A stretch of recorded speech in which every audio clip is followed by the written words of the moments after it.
budo na junu budo ga-ejezikwa ugbo ọzọ buda juwo na namburu budo na junu budo ga-ejezikwa ugbo ọzọ buda juwo onye na-akọta oje gbalụ ya akwụkwọ jeza ikpe ọkarịọrọ olo were awalụchie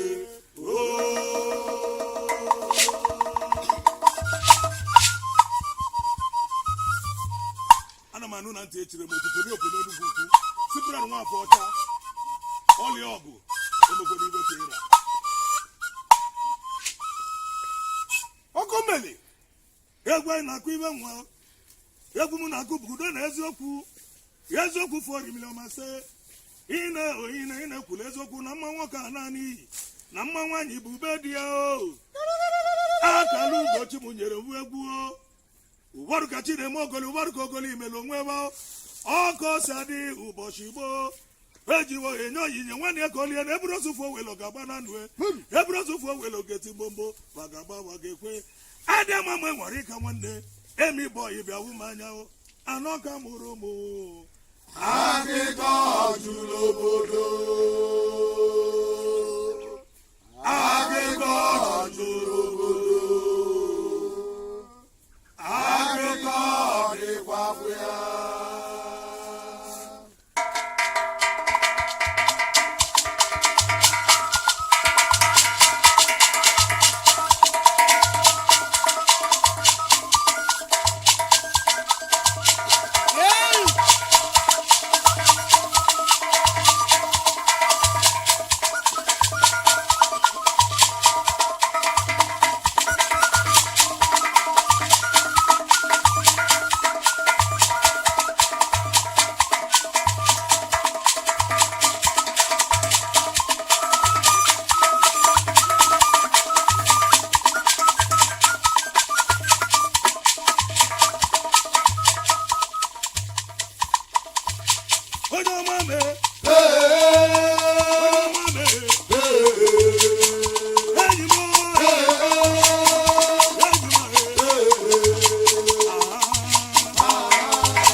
mbịalị mbịalị ogere ọsụma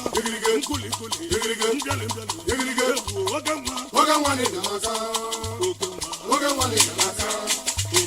Oganwanega, high chief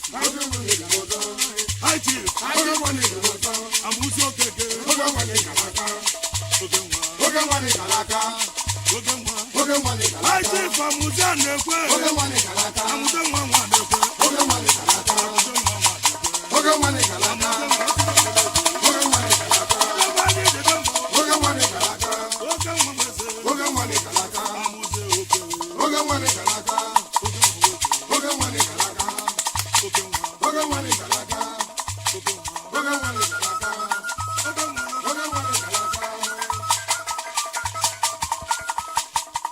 I want to get a high chief. I'm